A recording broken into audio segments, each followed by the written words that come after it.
Hi, good evening. Hi, good evening. Welcome to Love Life for Wednesday, April 22nd. We are coming to you live from our home in St. Philip. That's right. We're not on air this evening, so you're not going to hear us on VOB 929 or on Life 97.5 as you normally would. But we still wanted to connect with you this evening, and we promised to have a really great show. Let your friends know that we are on Facebook Live. I tagged some of you. I wasn't able to tag everybody, but Sure. share it on your page. Yes. Let your friends know that we are on Facebook Live. You're not on radio this evening. So we are still expecting to have a really great show. I know I can't take your calls. I can read your comments as best I can. We'll try. Usually, we will try to follow on another device. Yes. So that we can see your questions and your comments and answer them. You can turn down your phone. That's what I'm going Right. to do.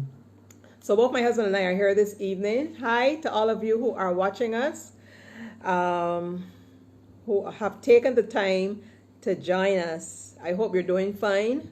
I hope everyone is staying safe, staying inside as much as possible. I haven't been out of my house for almost a month, and I'm okay. I'm okay. I've been using the time to connect with my husband better, to connect with my own self, to do some things I haven't done in a little while. And I've really been enjoying this time. I'm still working very hard, extremely hard at my job. Working very, very hard, but I'm still enjoying having that time at home where we've been really, having some long talks, my husband and I, getting to reconnect, getting to Get some couple time. Lots of it. Yep. Yeah. Lots of it now with only one son in the house because one is in Australia. He hasn't gotten back as yet. He really wants to get back home, but he's still over there. Yes. We're praying that a flight opens up sometime soon that he can get back home. The other one is married, so we are here with our youngest son and really enjoying some great family time. Enjoying some great cooking from my husband because he's a very good cook. Some of you might have seen me post some of the pictures of the food, and he's not one of these quarantine chefs, okay? So we are seeing the emergence of lots of quarantine chefs, people who are coming out the woodwork during this quarantine time with all their fancy dishes. And kudos to you. I'm seeing some really delicious looking dishes, the pizzas, the desserts, it's wonderful. But he's been really cooking. He's been cooking for a very, very long time. He didn't just now start cooking now that we're on quarantine. Actually, he takes care of the kitchen more often than not. I can cook, but since he's so good at it, I allow him to go ahead. I love it. And he has full sway, right? So it's really great seeing you guys tonight. Tonight we are looking at for better or worse. And we want you to share it with your friends. Just give it some more distance here. Yes. Right? We are looking at for better or for worse. That's the topic we're going to be drilling down into this evening. And I think this is a good topic for us as a couple to connect with because we've been married for a really long time, right? We've been married this year will be 36 years. Yes. 36 years. And I'm hoping that I don't look like if I was married for 36 years because 36 years sounds like if you would be really old. We're not. Actually, what you're seeing here is because my sons tell me that let the hair on your face grow. It is a bearded time in the world. Yeah. So I'm letting my beard just come out the sideburns and looking good, my wife said. You're right. And he's wearing it because I told him it looks really sexy. I think that it does. So that gives us more couple time. Yeah. I think that he looks really sexy with the beard. So I told him to keep it. Hi, Jensel. How are you doing? Hi, Jensel. So I love that. I love the beard. And if I didn't like it, he probably would have taken it off. For sure. I don't control what my husband does with his face, and he doesn't control what he does with my hair, because those of you who know me know that I am always changing my hairstyle. And I like to do those kinds of things to keep it fresh. I like to keep reinventing myself. I don't like to look any one way. And, I had some locks that were going way down on my butt almost several years ago, and I cut them off. That was probably around 2011. I cut them off to probably just over my shoulder. They grew back. I think I cut them again, then they grew back. And I cut them last time. I think the last time I cut them was 2 years ago. Yeah. Or a year and a half ago, maybe a year and a half ago. And I'm now growing them back down. So, there are things that we have to do to keep our marriages alive, keep our relationships alive. And even if you are not married this evening, you might be saying, well, I'm not married. This show is not for me. No. It is for you. If you're not married, this information can still help. This information can help you if you're looking towards getting married at some point in time in your life. And it doesn't matter how old you are. Marriage is, there's as long as there's life, there's hope. There are people who get married in their 60s, in their 70s. People get married in their 40s, in their 50s, 30s, 20s. I got married really young. And I wasn't yet 20. And my son keeps saying, Daddy, you rock the cradle. And I don't regret it. We've had an interesting relationship and continue to have an interesting relationship, a dynamic relationship. It has not been stiff or stagnant by any means. But I totally still enjoy the fact that, our relationship continues to grow. It continues to flourish as we grow together in God, as we learn more about each other, etc. Actually, I love being married to her. She is just something else.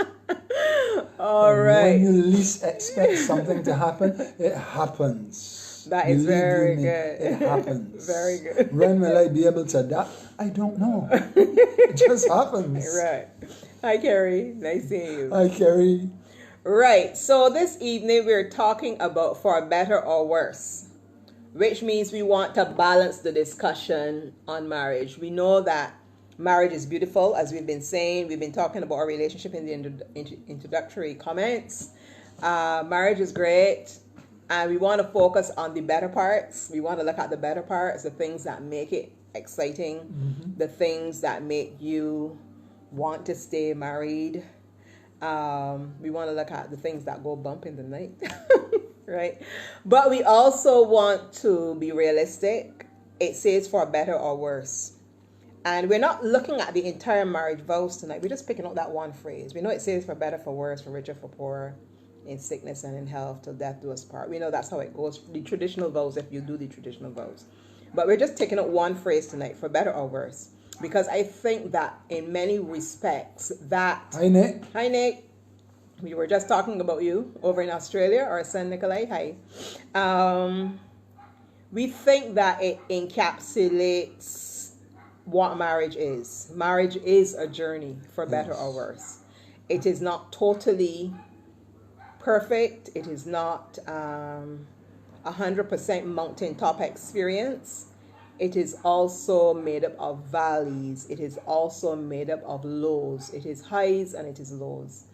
And there are lots of other avenues that sometimes you have to traverse to get to where you want to go. And even if you will not get there, but you are still going to be heading towards where you would like to go. That's right. So this evening we want to talk about the highs and lows of marriage. We want to talk about what makes marriage great, the better, and we're going to talk about the worst elements as well. And some those worst elements can be really bad. They can be different for different people. Yeah. Everybody's experiences are not the same. In the same way that everybody's mountaintop experiences wouldn't be the same. Everybody's valleys wouldn't be the same.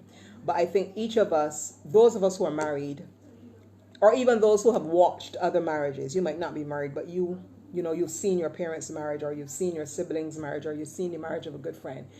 You can still identify with the idea of lows in a marriage. You can still identify with the reality that marriage is not all, it's not all bliss. It's not all happiness. It's not all fluff and cotton candy and honey being extracted from the moon, you know. So. And remember, if you have a question, please indicate so we would try and answer. Yes, we can answer the questions. If you have a comment, do the same. We are following on another device so we can see the questions better. So if you have a question, post it in the chat area, post a comment, post a question, and we'll try to answer it to the best. Hi Andrea, it's good to see that you're watching. To the best of our ability. So we're saying that marriage is for better or for worse. Yeah. I actually perhaps want to focus on the worst first because I don't want to end on the note of looking at the worst. I want to end on a high at looking at the better. So we're going to look at the challenging areas to marriage first.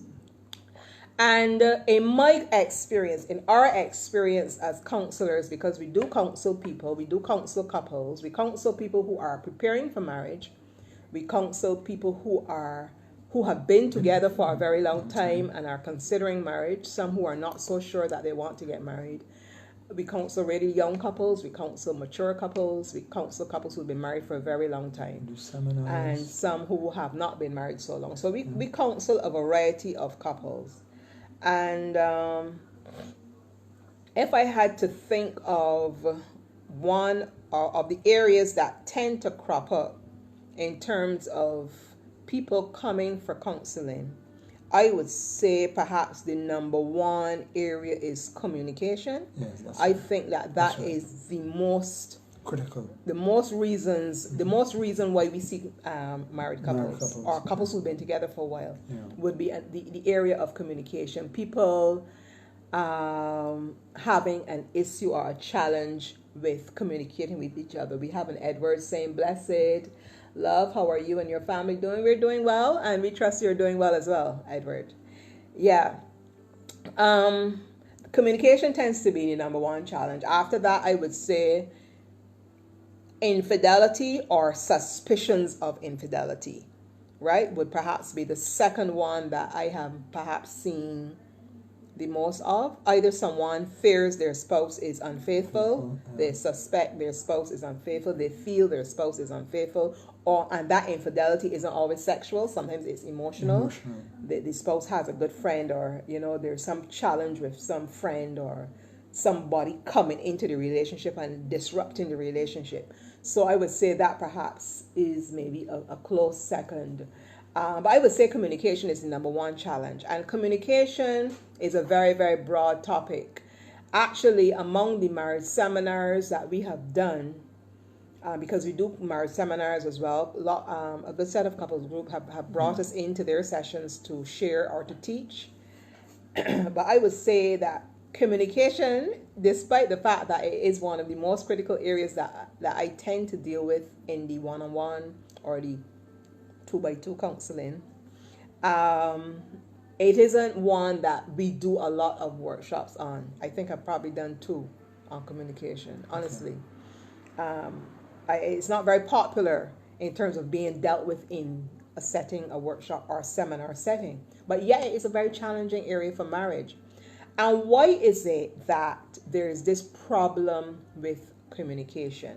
Now that you mentioned that, it is amazing that when 2 persons see each other and they have that thing for each other where they're going to eventually fall in love, the thing that magnetizes them is communication. It is true. It's communication. It is true. And now it's amazing that after a while we would find that communication is what's causing the problem again. I love what you said, Gabriel. That is a really great observation, because that's true. What he's in essence saying, is that it is communication that invariably brings a couple together, because you see somebody that you like. Yeah. If we go the traditional route, it is normally the man that is chasing the woman. He sees the woman, he's attracted to her, he likes how she looks, or he likes something about her, and he communicates that to her. He gets her to know, I am interested in you, I want you, I find you desirable. Whether he does it through sending text messages. Well, we're going with today's thing. Back in our time, it was telephone calls, right, and Letters. writing letters, right. Hi, Anthony. So he goes that traditional route. The point is, he makes an effort to let her know. Yeah. He lets her know how he feels about her, and there is reciprocation from her if the relationship starts. Obviously, she reciprocates. Obviously, she tells him, she responds favorably to his advances, and then they end up together. So there was communication at the get-go. So why is it that we had such lovely communication and all of a sudden now there's a breakdown in that same communication? What has he done? What have I done? I don't think it is all of a sudden. I think that what happens with you guys is that after you've gotten a woman, after you've gotten over the thrill of the chase, you figured, well, I have her now. I don't have to work as hard at keeping her because I already have her. I think that men take women for granted easily. Right? Let me finish. I think men take women for granted easily. He puts in a lot of effort in pursuing her. Some men can get really creative. I mean, that is not a feature only of the 21st century man today. I mean, back in my time, men when I was younger, I'm still young, but when I was younger, before Okay. I was married, Okay. right? I found that in that time, guys still did very creative things to let you know that they loved you or that they were interested in you. I remember there was a person that was interested in me around the same time as my husband. Watch it, guys, watch it. Listen closely. People. There was a guy that was interested in me, okay? Yeah. Around the same time that Gabriel was expressing interest in me. Yes. And what he tried to do, he was a nice guy and everything, but he would call me. He lived overseas, so he would call me, and he would ask me to sing for him on the phone because back in those days I used to sing a lot. Good dear. He used to ask me to sing to him on the phone, and I thought that was such an endearing thing because it communicated to me that he thought there was something special about me, there was something special about my voice, there was, and the role I think that it played in terms of what he was hoping that it would play is that I would think that I was the apple of his eye, etc. And I'm just saying, giving that example to say that men will go all out of their way to let you know that they are interested in you. With my husband, but he wasn't my husband at the time. Y'all laughing.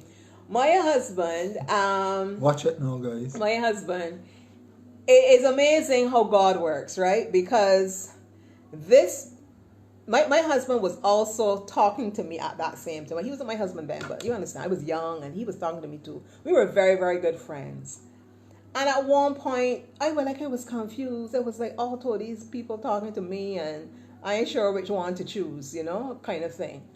And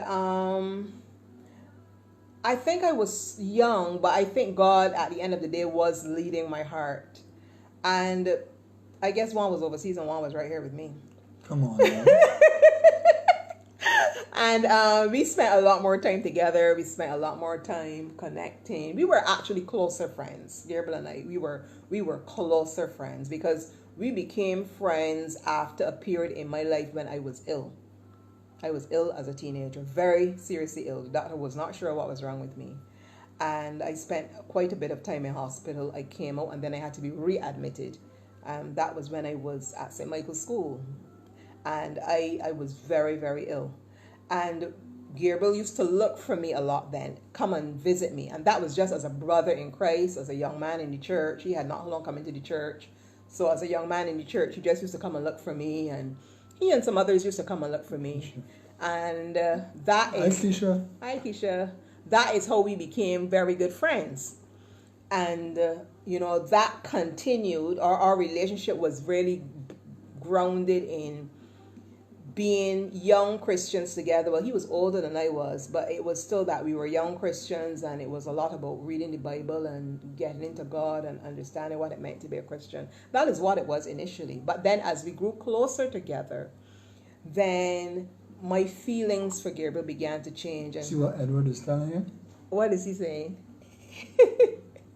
You picked the right king. Very, very true. I know I did. I know I did. No, no, beyond the shadow of a doubt, I did. You know. So I'm just saying all of that to say that Gabriel would have gone out of his way as well to communicate to me, to let me know how he felt about me, right? The thing about it is this: the guy is nowhere close, so he cannot communicate like I was communicating. But there, man, I knew how to communicate. Right? He was communicating. He was letting me know. You know, and the thing is, I keep saying my husband. He wasn't my husband then, but Gabriel used to write me some wonderful letters, because back in that day, letters were kind of like, you know, the thing that you did as well. There was no social media. Denise, Yeah. you notice what was happening there? What? I carried a double-edged sword. Yes. Communication in person and communication by letter. Wow. And we used to talk for hours on the phone till my ears itched. You know, back in that day when you would be switching the phone from ear to ear because it getting sweaty for the length of time you're on the phone, speaking for hours till, you know, way into the hours of the night. So, I mean, I'm just saying that I think men know what women want. I mean, we always say, what do women want? Do men know what women want? Some people joke and say the book about what women want is so thick, you know, and you will see these cartoon images about this thing, these caricatures and stuff. The book is so thick that a man could never read the whole book and so on. But I think at the end of the day, men do know what women want. I just think that men get lazy, and after they have a woman and they figure, I got her, I was able to woo her, I was able to convince her to be my woman, to marry me. When a man gets there, I think he relaxes. Yes, let's look at that part. He relaxes and he figures, I have this woman, I don't have... The bird is in the cage. The bird is in the cage. Yeah. Yeah, and I don't have to work too hard to keep her.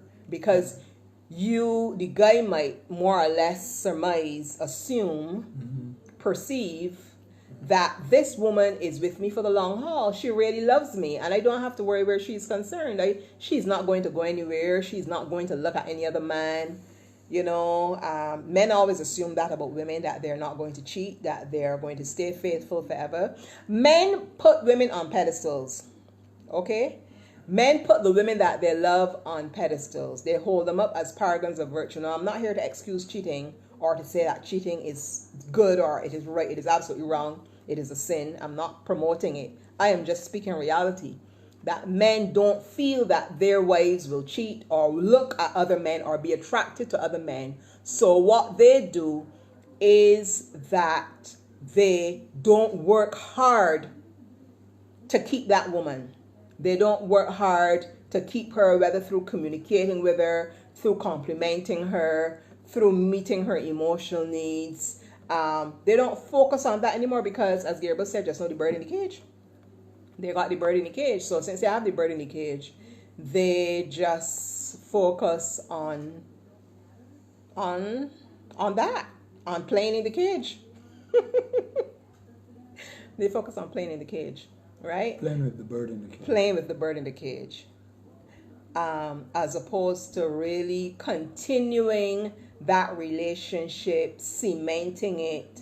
They take it for granted. And what can happen in a relationship is that a woman can be snuffed out from under a man right before his eyes, and he does not know or he does not realize. And what do I mean by that? Am I saying, Kathian,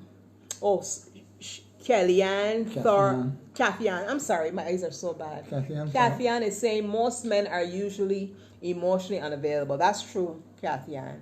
A lot of men are emotionally unavailable because they're uncomfortable sometimes in dealing with their emotions. I think, I just want to stretch it a bit.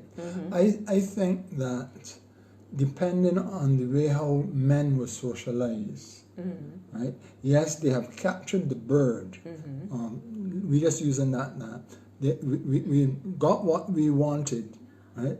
But because some of us never saw how to treat the bird, what to do to keep the bird, so we just go along with what we probably used to see elsewhere and not, which is not the best thing. an example, I came from Carrington Village, and for those of you who know Carrington village life, I was really all and out in village life.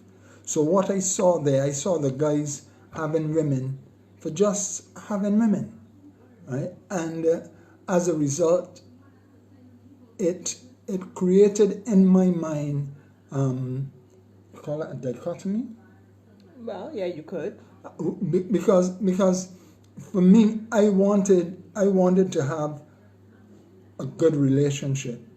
I wanted to have a relationship that I had never seen, because my mom, she was divorced, and she was abused, and I did not want that with your own relationship. With my own relationship. But at the same time, I was caught in between a rock and a hard place, because when I saw the way how the village guys behave with women, all of that played on my mind, and it, as my wife would often say, when we got married, all that baggage I brought into the relationship. So even after, hey, I had a wife with me, I still did not know how to treat her. Right? I did not know what the things to do to really keep her there. Yes, initially I would have known what to do to catch the bird, because I remember working with this guy, and we used to set a trap and catch a lot of birds. And then what we would do, we'd kill the birds. So really and truly, Kerry is saying something.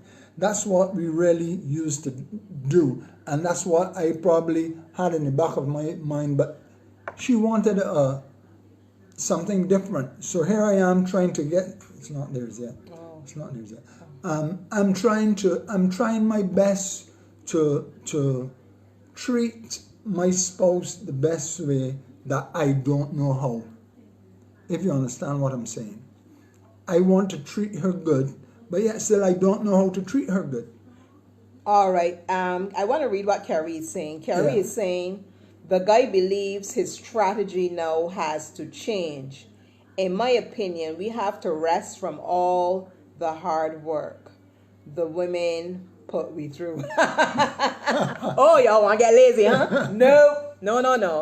Y'all have to keep... It is hard work, you know. Y'all have to keep working at it, because it's not just that the men put in the hard work, because we put in hard work too. Yes. It's just that we don't complain about it, and we accept it as a part of the marriage paradigm. We accept, for the large part. I know there are women, there would always be exceptions. There are going to be women who will navigate their marriages differently. There are women who cheat as well. There are women who do bad things in relationships. So I don't want to set it up that women are all good and women do the right things and men are all bad and do the bad things. That's not what I believe either. So, okay, so let's put that out there. But at the same time, generally speaking, women make a lot of sacrifices when it comes to relationships. We often forget about ourselves. We put ourselves on the back burner. We sacrifice for our children. We sacrifice to keep the house together, to keep the home together, sorry. We work hard. We work hard outside the home to make money for the household. We still come home and work very hard in terms of keeping the home together, keeping the house as a home. And if you have a family. And that includes taking care of the children, supervising the children, and being there for our husbands, meeting our husbands' sexual needs, even when we're tired, even when we're not in the mood, Did she say tired? Right? All of that to redo. Okay. And that is very often a huge sacrifice on the part of women, right?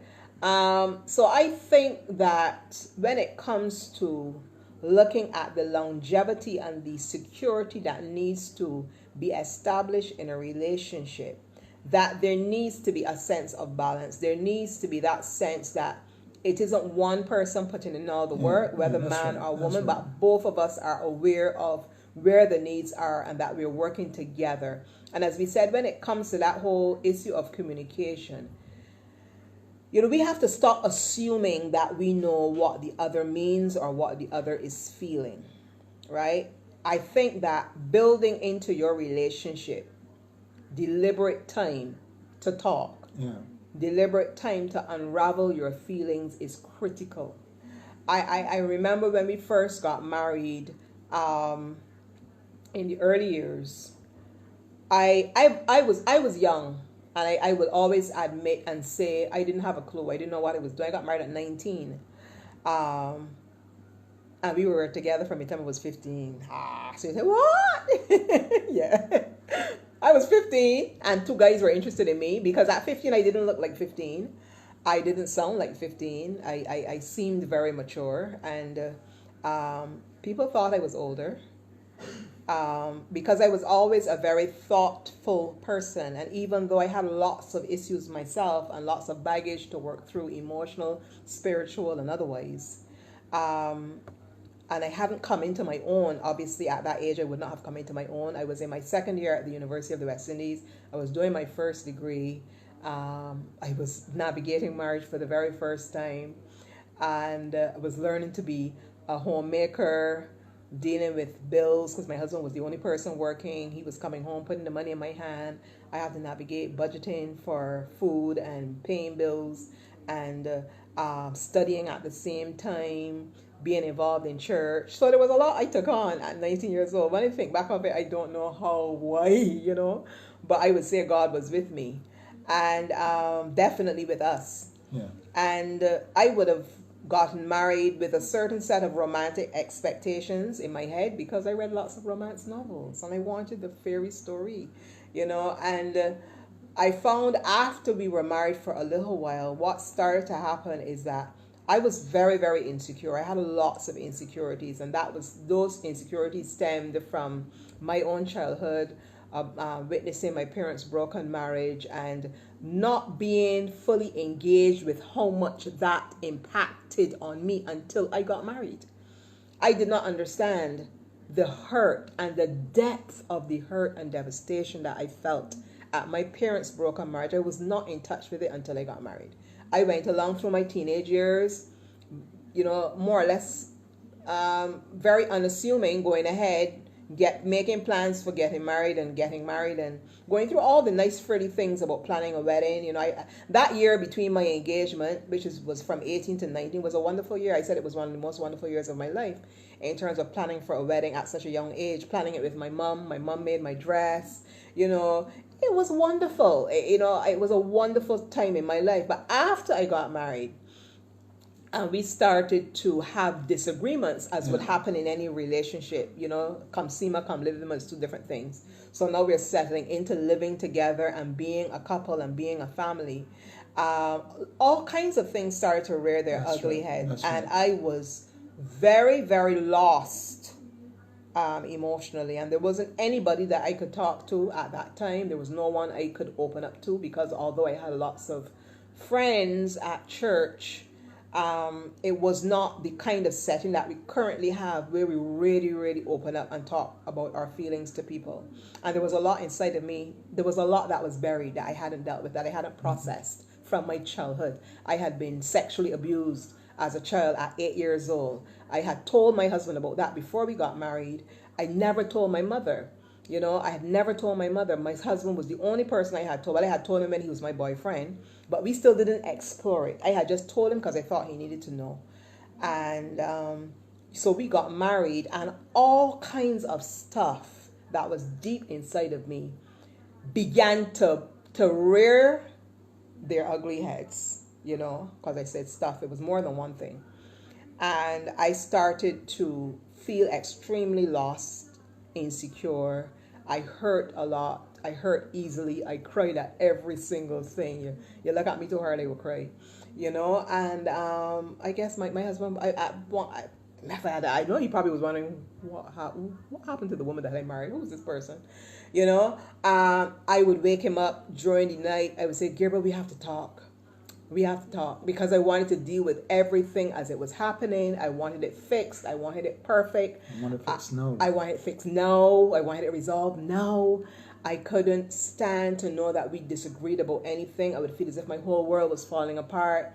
I couldn't deal with the conflict, the normal conflict that we would have, which is normal really in a relationship. I would allow it to floor me, and I would feel devastated. Still, I had to deal with going to school and doing work and doing assignments and You know, it was a tumultuous time in my life, to say the least. And it's amazing that I mentioned earlier what we would have seen in the village is what I would have come into the relationship with. And that it is important to say that was so, even though you were a Christian, because even though I was a Christian, you can come into the house of God, you can come into a relationship with God.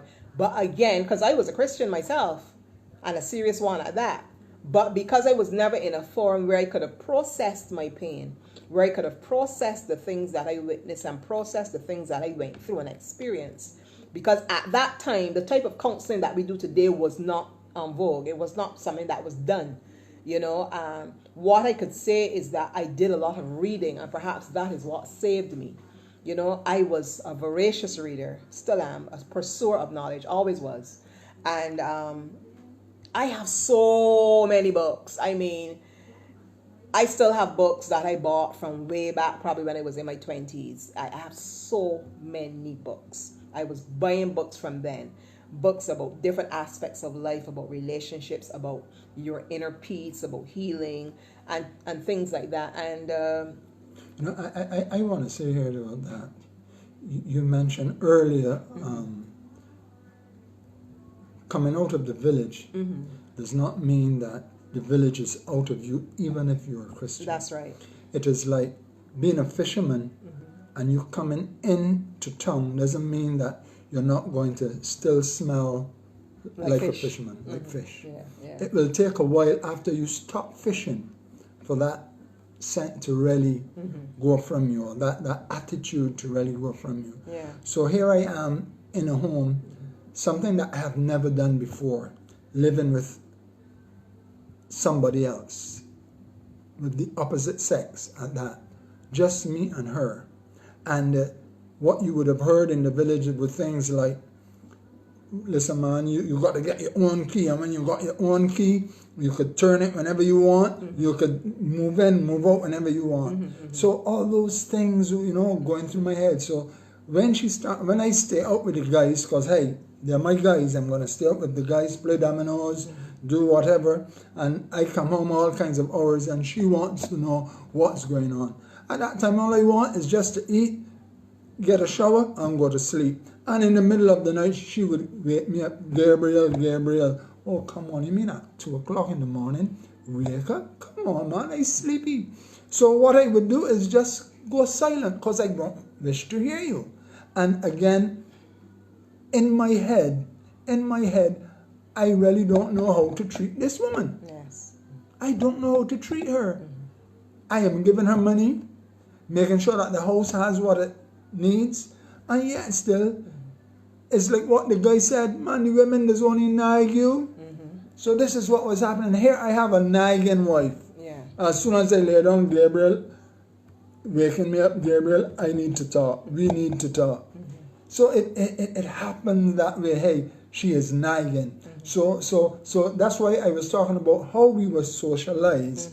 Has a lot to do with coming into a relationship and looking to change and having your own culture in that relationship. And what you're saying is so important, because when a man perceives that his wife or his woman is nagging him, that influences how he is going to treat her, right? So there am I, an insecure person, dealing with because I had for want of a better explanation, I had like a spirit of rejection. I felt rejected because I had experienced rejection as a consequence of the broken relationship between my dad and my mom. Parents. So I felt, even though my father always provided for me, and right now my father and I have a very good relationship, okay? So there's been healing in that relationship. So I'm speaking from a reflective position. But at that time, in terms of how I had come up through my life, my dad had provided for me. He always provided. So I never lacked when it came to material things. I never lacked when it came to my school books. Right up, he paid for me through my first year of university because I was still at home. You know, when we got married, and in my second year, my husband took over. He took care of my fees and my books and so on. But my father had always provided for me. And I don't think he could understand that because he provided for me financially, that was not enough. I missed having a close emotional bond with my dad at that time when I was growing up. And I also was hurt because of the broken relationship between him and my mom, which somehow I owned. I felt that pain. I felt that pain as if it was my own, right? I can't understand because I'd always been very close to my mom from a child. So although my mother never talked to me about her pain, but I somehow, my spirit took on my mother's pain. And I went through my teenage years feeling my mother's disappointment, feeling the hurt that my mother experienced as a married woman who had lost her husband to other women. Okay, I felt that pain as if it was tangible. So I got married with all of that pain inside of me, right? So there I am, feeling and carrying the weight of rejection. My husband is navigating manhood with a woman for the first time because of his own brokenness, and he's only giving you a little snippet of his experiences. But I mean, it was not just about village life, but about his own rejection, because he would have been rejected himself as a young man who didn't even know his own father, because he was born in St. Lucia, sent to Barbados, and sent to live with people who didn't really care for him and who didn't take care of him properly.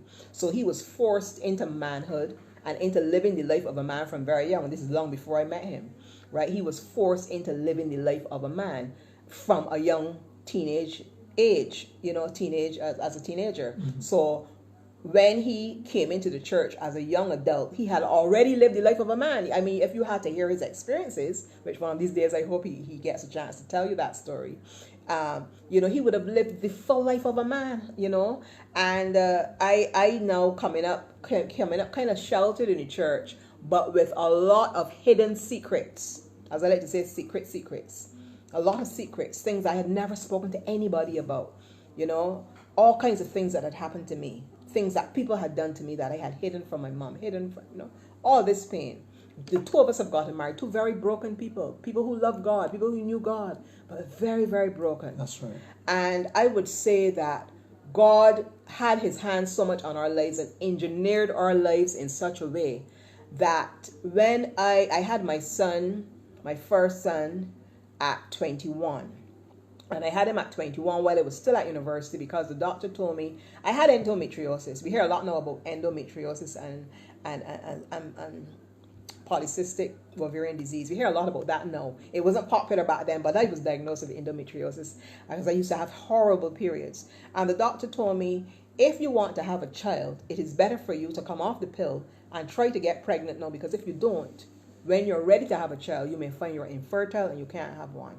And because having a child for me was priority, having a child for me was like, no, this is after being married, this was my number one thing. I came off of contraceptives and tried to get pregnant for an entire year, and it took quite a while.